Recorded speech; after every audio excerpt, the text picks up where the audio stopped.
Everyone, today's January 8th, 2024. I am calling this meeting to order. It is now 5:01. Confirmation of a quorum. Confirmed. We do have a quorum. We now will follow through with the Pledge of Allegiance to the flag and then to the Texas flag. I pledge allegiance to the flag of the United States of America. We just stand one nation, under God, indivisible, with liberty and justice for all. On the Texas flag, we pledge to thee.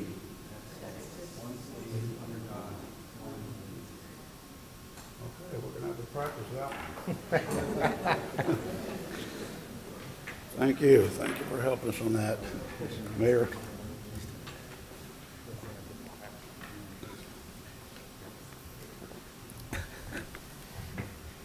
Workshop or public hearings, we have none for this meeting. We do have 11 items under consent. Just want to remind the board, if there's any questions about any of the consent items, now's the time to bring them up so we could call on them at a later date. If we do not have any concerns or questions about the consent items, I'm going to call for a motion to approve those items under consent. Move to approve. We have a motion to approve by Mr. Sampaio, second. I second that. Second by Mr. Nahida. So the items under consent are officially approved. All those in favor? Aye. Aye. All those against? The item is now approved. We're going to move on to items for individual consideration. We'll hand it over to Ms. Gilbert.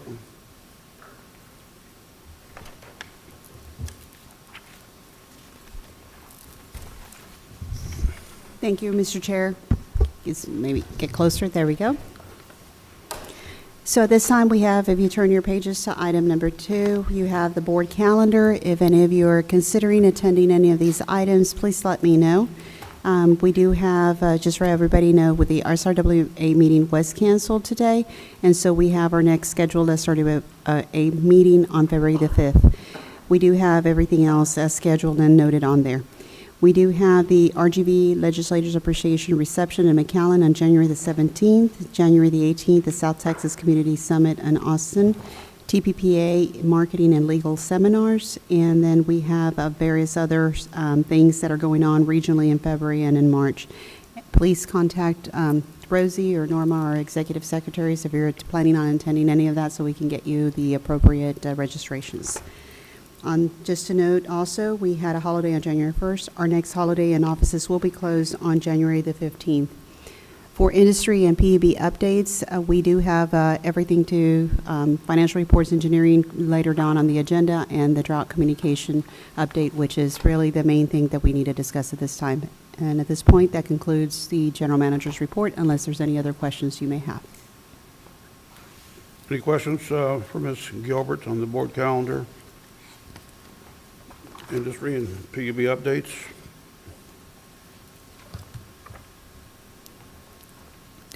I covered the industry and PUB updates. We have no questions for the board on those items. Okay. Do we have any public comments? No public comments. No public comments.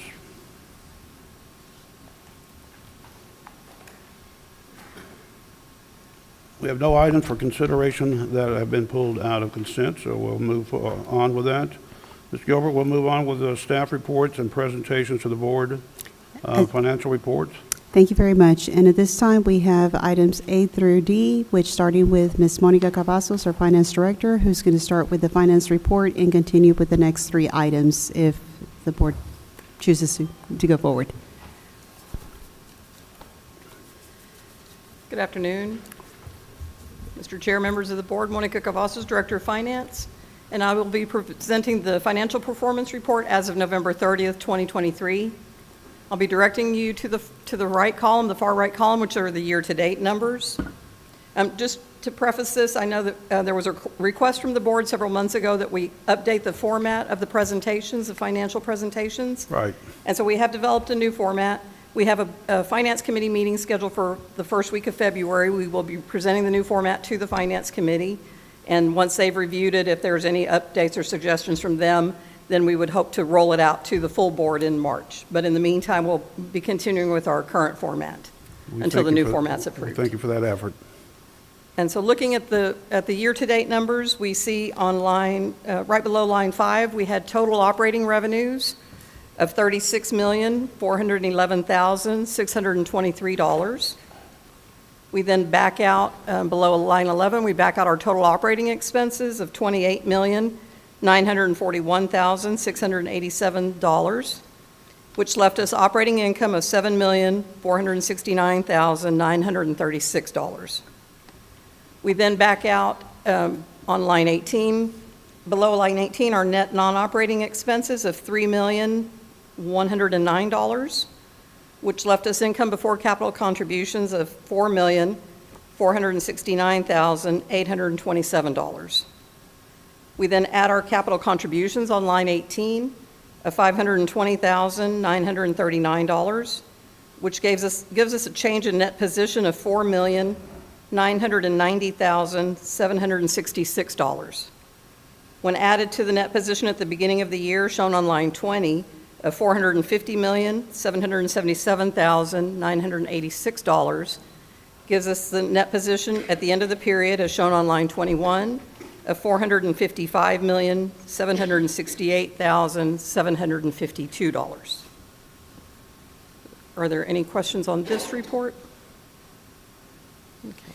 Moving on to the next report, which is our flow of funds. And looking at line 3, we had net operating revenues of $36,501,115. We had other revenues, interest from investments, and other non-operating income totaling $4.8 million, which gives us gross revenues of $41,345,674, as shown on line 7.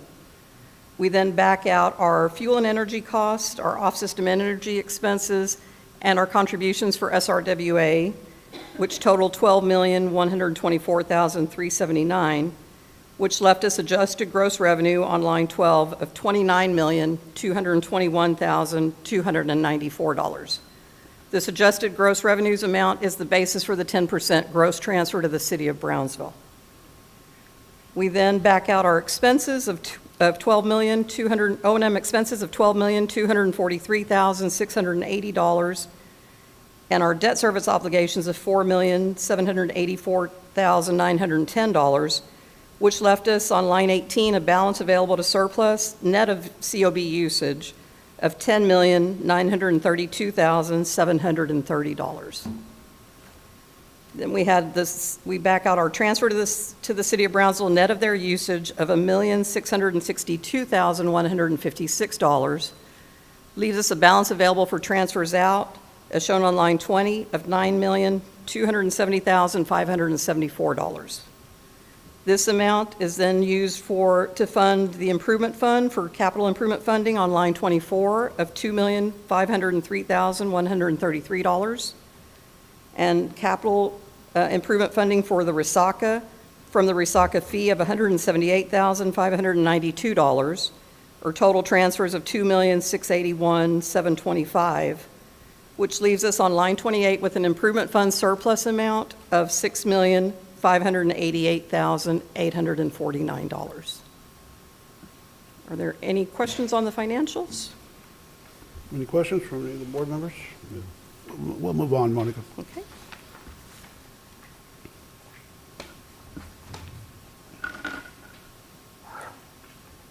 Moving on, we are looking at the engineering fees for the year to date. We have a budget of a combined budget between O&M and capital of $3,218,579.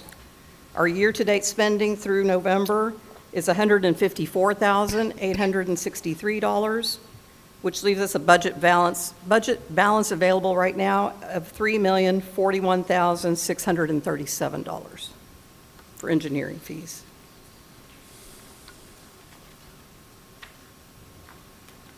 My next report is on our legal fees. Again, our combined budget between O&M and capital is $1,288,508. Our year-to-date spending is $178,030, which gives us a balance of $1,110,478. These 2 months so far, the average is approximately $89,000, and so we do not anticipate any budget issues for the year. We should have sufficient budget to cover our expenses for the fiscal year. So Monica, on the legal fees? Yes, sir. I see it's a budget of 1.3. Is that something that came down from previous? Yes, that's a significant decrease over previous years. Yes, sir. Thank you. So the comment as far as no anticipated issues includes both legal and engineering fees? Correct, yes.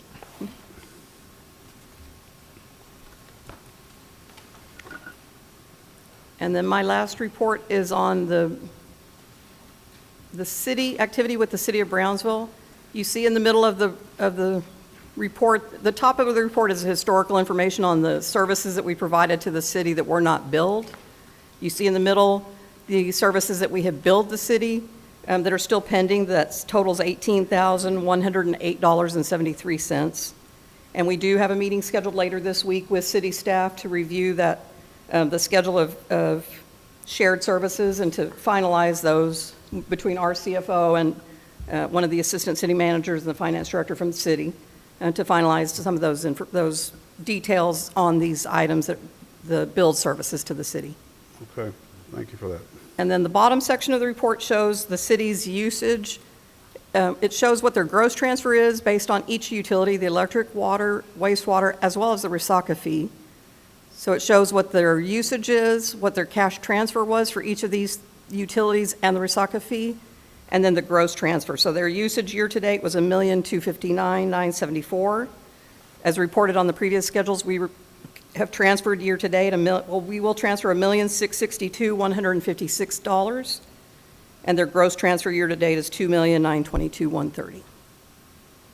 And again, this shows you historical activity for the city, their transfers and their usage as well. Any questions on the? Monica, you don't see anything out of the ordinary in terms of coexisting with the city? No, sir. Everything pretty standard. All right, what's our next item?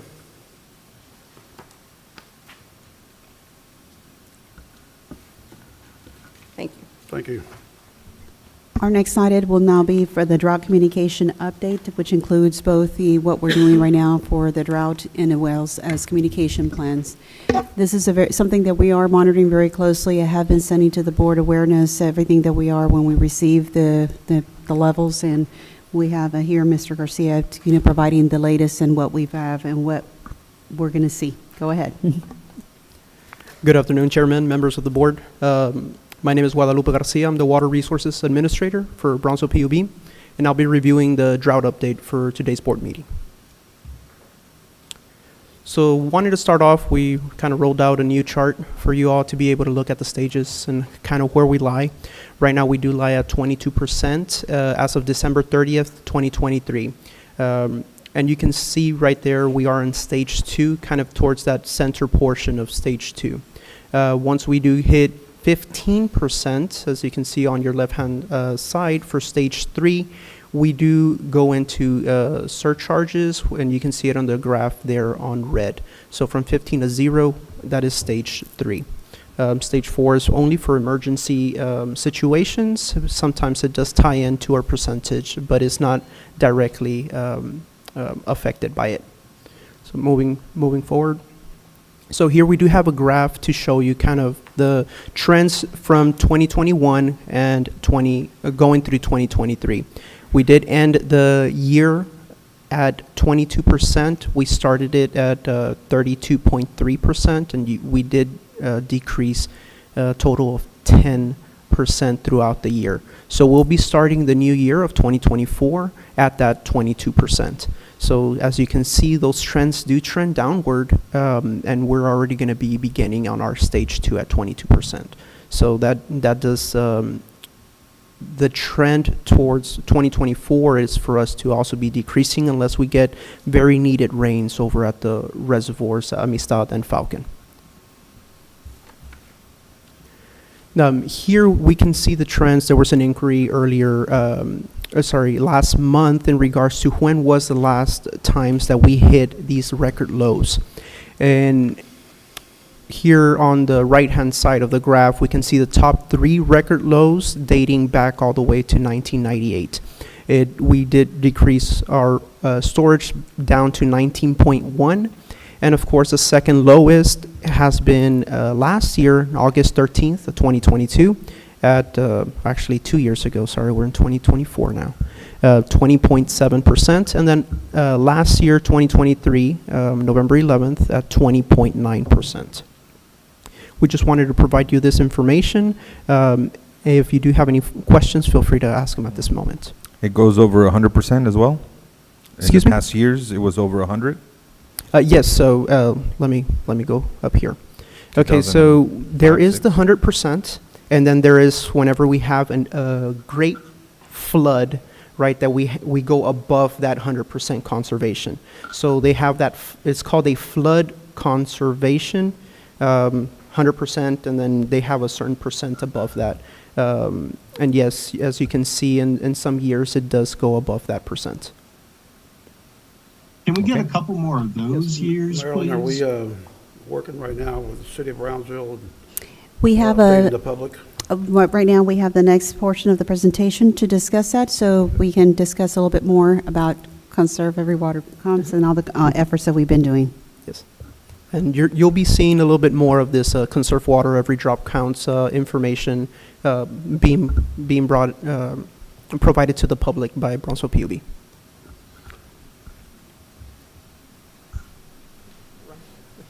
So next we have Ryan and Miguel Colis. This is our communications department, and for those of you who have not met him, this is Ryan Greenfield. He's the manager, and also we have Miguel, and he's also our manager, but both is the public digital platforms and PR and communications. So I Good have a evening, quick question Chair, before we members of do the that. board. Can you guys hear me? As Ms. Gilbert mentioned, my name is Ryan Greenfold. I'm the One moment, we have Dr. Holman who's trying to, one moment. Sorry, can you guys hear me? Now we can. Okay. I had a quick question. When Art asked about our interactions with the city, about, I'm going to guess 4 months ago or so, we had a joint committee meeting with the city of Brownsville, and we decided we were going to revisit some of the rate hikes, the penalty fees for stage 3. Have we done that? Did y'all hear his question? I heard his question, and at this time, I'm going to go ahead and, okay. Hello, Dr. Holman. Can you hear me? Yes, sir.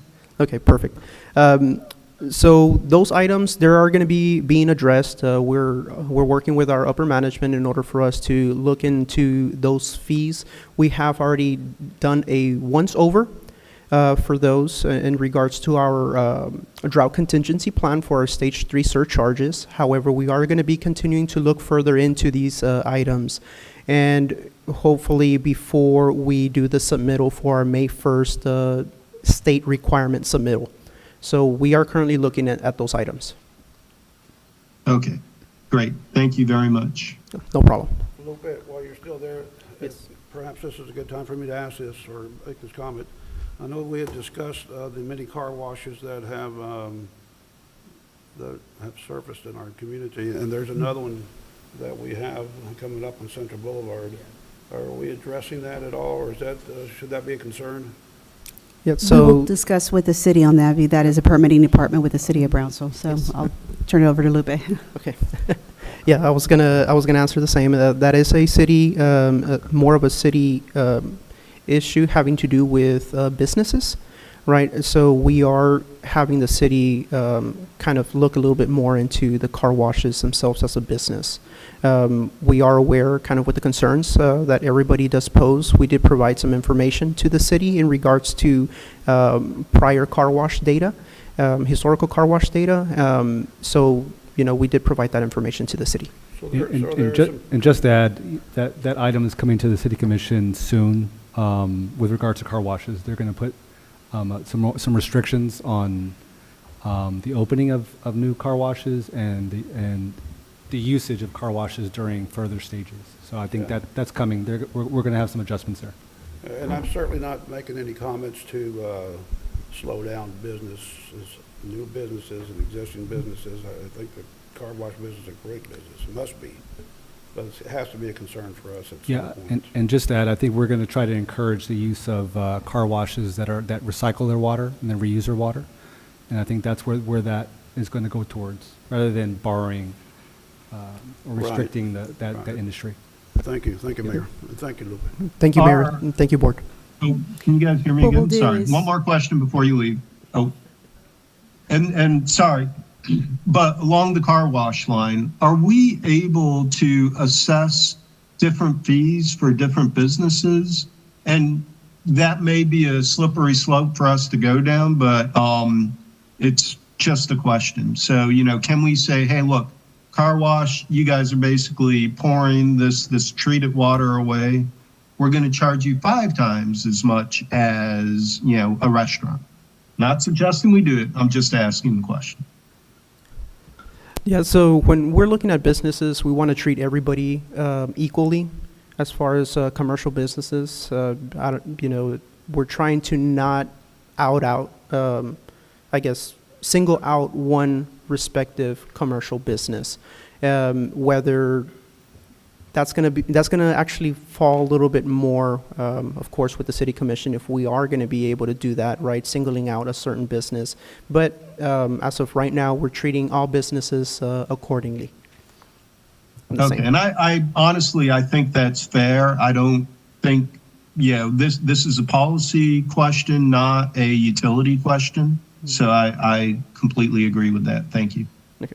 Thank you, Dr. Ullman. Thank you, Lupe. I'm sorry, Ryan.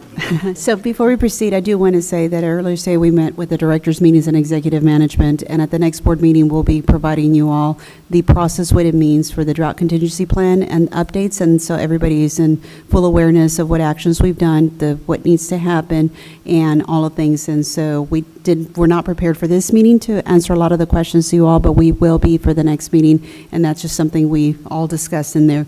Amongst there, we'll talk about the actions that we've done to date and any type of recommendations that we have provided. Thank you, Ms. Gilbert. Ryan? So just in case y'all missed, Ryan Greenfeld, I'm the Communications and Public Relations Manager. I'm Miguel Callis, the Digital Information Platforms Manager. So what we're mainly going to be talking to y'all about today is going over what our drought communication plan is. This is the plan that we've had in place for a few years now, and be able to go down and show y'all the things that we've done. On the next slide, there'll be a few more extra things, so y'all can get a little bit of an idea of what we're doing to try to get the word out. So one of the big things that we're really trying to push is our website. Website and social media are probably the two that we're trying to lean on the most. A lot of that is because it's a little bit more free advertising. We're able to get the word out a little bit more on our own terms and get it directly to the customers. So as far as website drought resources, right now we do have 15 drought-related pages on our website, and the page views on those are right now at 9,626 views. We have released, when it first happened, we did release our press release announcing Stage 2. We do have billboard ads that are currently running.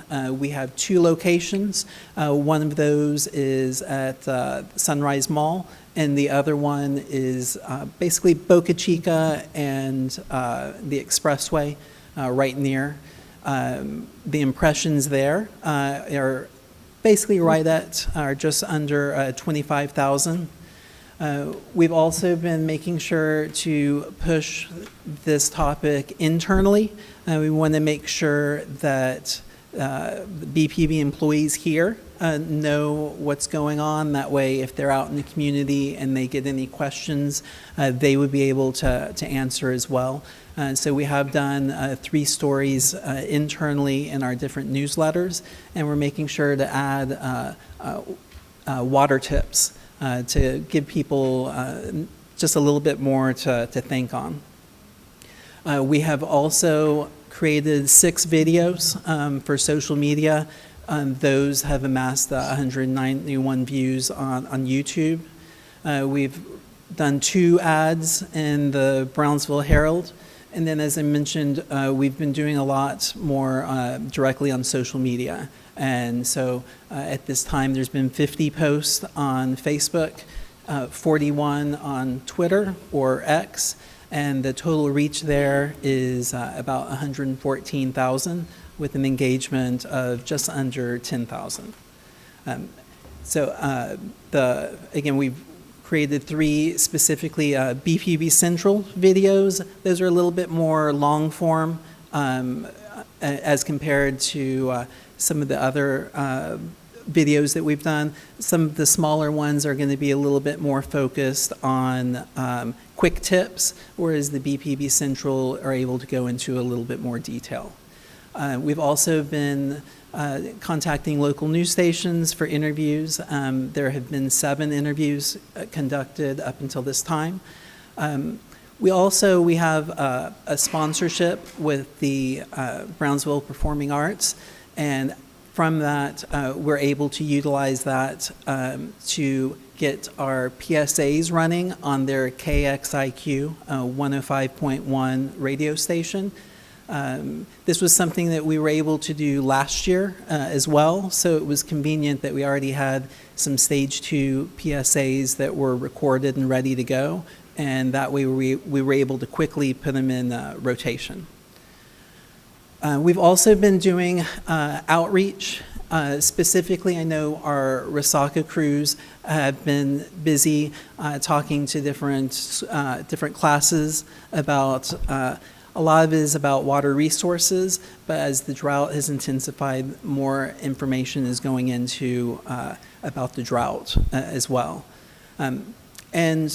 While not specifically presentations, I did think it would be good to mention that we have been using our regular events that we have to kind of piggyback the drought messaging. Things like our PubCap dinner, Boo at the Zoo, our upcoming Girls' Night Out.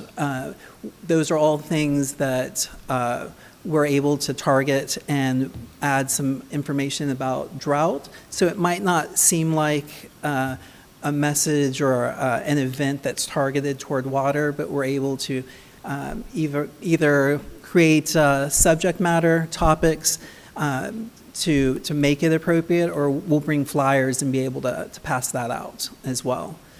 And right now what we're also trying to do is to get some quotes for some possible TV advertising. This is usually in our campaign plan for something to do specifically for Stage 3, but it's something that we're looking at potentially rolling out earlier this time, just because we know we haven't faced this in quite some time, the idea of possibly going into Stage 3.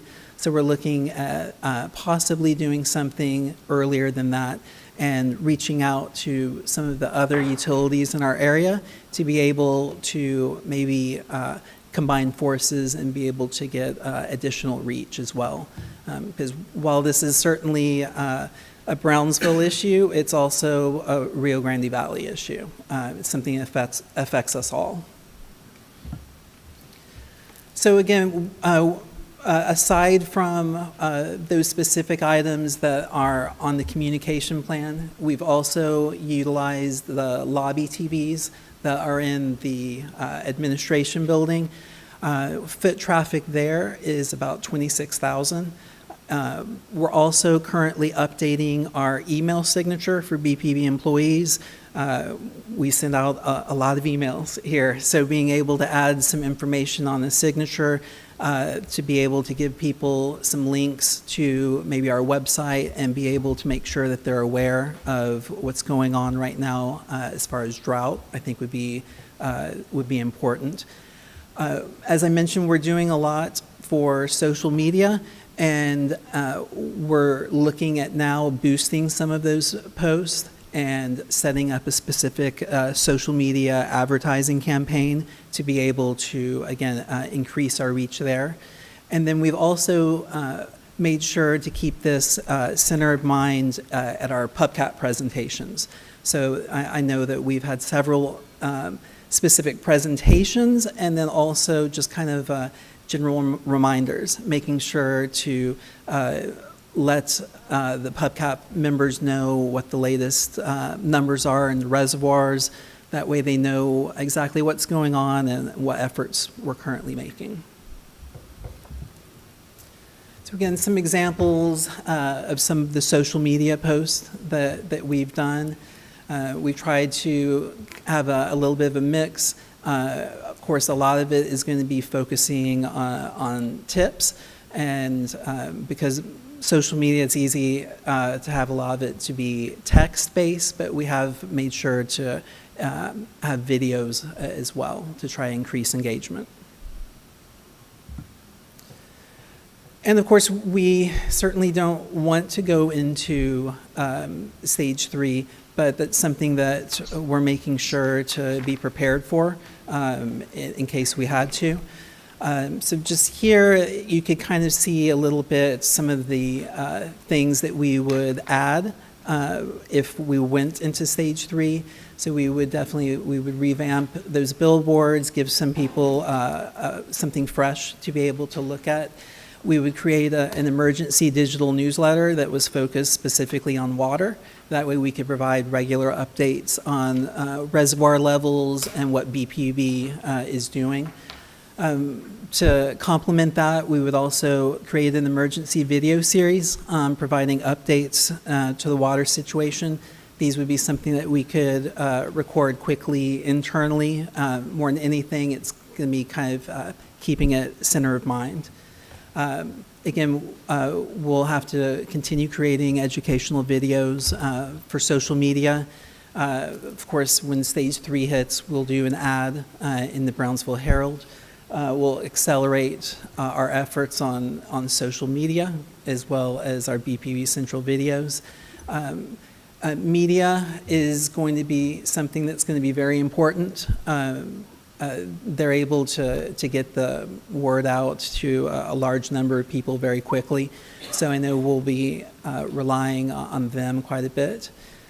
As I mentioned, we're looking at some possible TV advertising, and we're currently getting quotes for that, and we will be getting quotes for some additional radio advertising as well. And we'll definitely be continuing our relationship with KXIQ and be increasing community presentations about droughts as well. Oh, sorry. And if anyone has any questions? Great. It's a great presentation, Ryan. I know we're moving forward with a lot of information out there to the public. Any concerns or questions from the I have a question. Based on the trends, when do you think we'll be hitting stage 3 if we don't have a lot of rain in the near future? Just so we have enough time. Luckily, I can ask him. Luke is right here. Yes, Mayor, to answer your question, just based on how the trends are looking, if we don't get any substantial rain, we are going to be hitting what they call peak season, which is our spring planting for farmers. So the water demand is going to increase beginning in March into April. So probably we're looking about late April-ish. Thank you. Yep. Another quick question. As far as fees, I heard what you said, but I didn't really understand. So in stage 3, would there be additional fees, or the cost of water would increase? So there are going to be some fees associated. They're called surcharges. Those surcharges is for residential currently is if you have 10,000 gallons or more, there's going to be an extra fee to that. For residential, for commercial, there is it's the average for the last 12 months of your business, right? If you haven't been in business for the last 12 months, then we'll get whatever months you've been in business for, and we'll do an average of your water usage. Above that is where the surcharges are going to be affecting the business. So it's just kind of, an average of your water usage, stay below that for commercial businesses. Yeah, so I think that is also going to be important for us to communicate even now, right? So that businesses can start taking action, right, to prevent us or to delay as much as we can, getting into stage 3. Yeah, and I think the message campaigns that, Ryan and Miguel were talking about is definitely going to assist with businesses in providing that message out to the public. Yep, and if we're looking around April, also keep it in mind the electricity bills start to increase around that time. So if you're going to have a double whammy, right? Power going up, water going up. So we just need to be sensitive to that and try to. I know you guys are trying your best, obviously, to communicate, but think of it as what we can do, whether it's a phone call, to some businesses. But I think that's important to give visibility. That way, no one's surprised, when it happens. Yes, thank you for that information. Any comments? I want just to making sure we educate the public where they stand, because obviously there are so many things out there going on, and we need to let them know that this could possibly happen, right? And be very clear on what could happen, not just a surprise. So yes, I agree completely. Ryan, one of the can things you guys that, hear me? Perhaps you're doing it or maybe or not. I think it would be important that PUB officials make direct contact with our large entities, Texas Southmost College, the Port of Brownsville. Of course, the city, I'm sure, is going to alert, the city officials. All of our large key accounts, are we talking to them at this point? I know that Danny, our key accounts manager, has been in touch with the key accounts specific to stage 2. And as it gets closer to stage 3, I know he'll be in contact with them for that, to prepare them for that eventuality.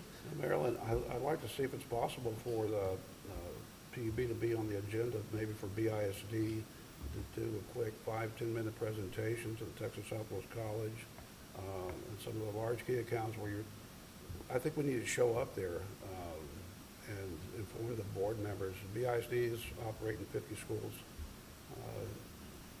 And then what of our large, what are the other large accounts? Maybe like Port of Brownsville. I know they have Brownsville. regular meetings. What about the mall? Mhm. I'm sure there are consumers, big consumers of water, but I think it would be important and prudent for us to reach out to the entities and to the board members and maybe provide them with information or 5 or 10, 15-minute presentation. Just my thoughts. We, I'm sorry, Joseph? Yes. So I think it would be important, Ryan, to aim for 100% saturation on communicating these fees, because this is the kind of thing that, would really hit our poorest customers extremely hard if they weren't aware. I mean, maybe even if they are aware, but definitely if they aren't aware that, hey, water usage starts really counting. And then I do hope that we are coming up with some better solutions for the fees than what had existed. I know at our joint committee meeting, we all suggested that the fees as they were structured were unacceptable. Okay. Did y'all capture that message from Dr. we'll come back and look at the fees structures, and we'll provide and make a presentation on what they are, so there's clarity about what is currently in the plan. Anything else, Dr. Holman? No, I really like the 100% saturation. Make sure that, yeah, we want everybody to know about this. Let's aim for that. Okay, no other comments on this item. Thank you, Ryan, and the young man that's with you. And we'll move on. Marilyn, what's our next item? Number 5? Thank you. Item you. number 5. Consideration possible approval of sponsorship request from the Children's Museum. Good afternoon, Mr. Chairman, members of the board. The item before you tonight comes from the Children's Museum of Brownsville. Their request is for a sponsorship for $15,000 is for a year long and includes several events with a sponsorship value of $17,500. The sponsorship will be funding, if approved by you tonight, from the fiscal year 2023-2024. Just for a little bit of a background, in your agenda items, you have listed past sponsorship for the last 5 years, in addition to the events that are being highlighted here for sponsorship.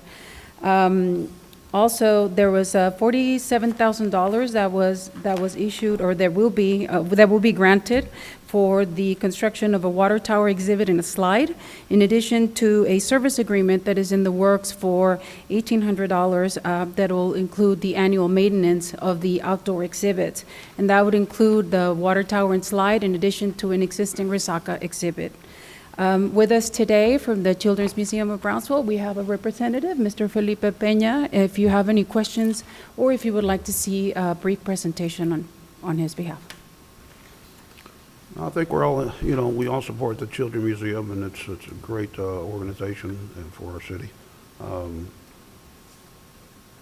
Any comments or anything No, from anyone?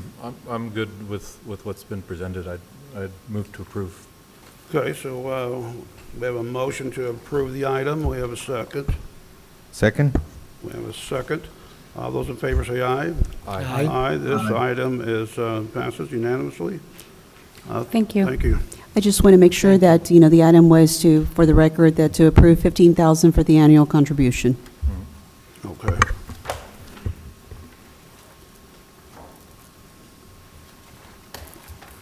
We're going to move to consider some items for closed session. Let me read the items out first. Meeting with board's legal counsel for advice about contemplated and pending court and administrative litigation and on matters in which the duty of the attorney under the Texas disciplinary rules of professional conduct conflicts with Chapter 551, Section 551.071.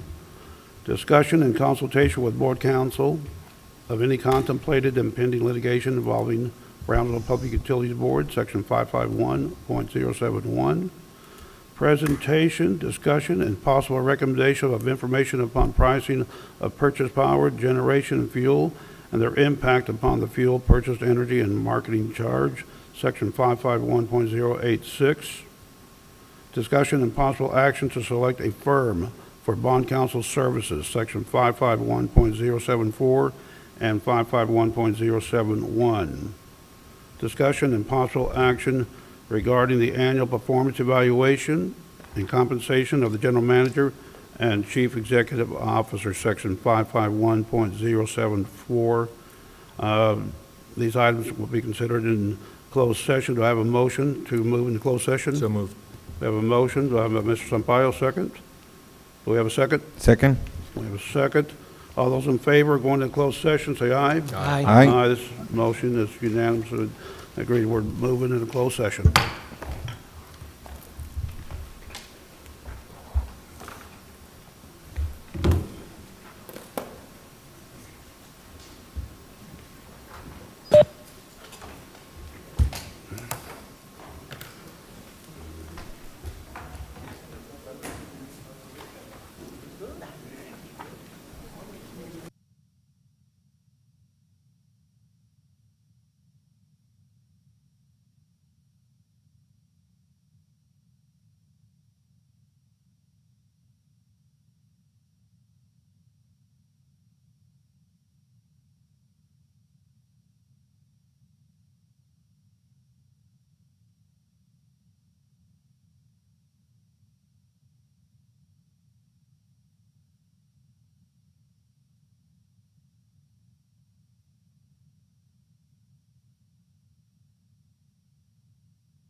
Bingo. Okay, we're reconvening from a closed session. At this time, there are no items for consideration. Any consideration and action on future items, or if any board members would like to have or discuss any items in the future, now's the time to make that request. Okay. If not, I'll entertain a motion to adjourn this meeting. Move to adjourn. We have a motion to adjourn. Second? Second? We have a second. All those in favor to adjourn this meeting, say Aye. aye. Aye. Meeting's adjourned. Thank you, everyone.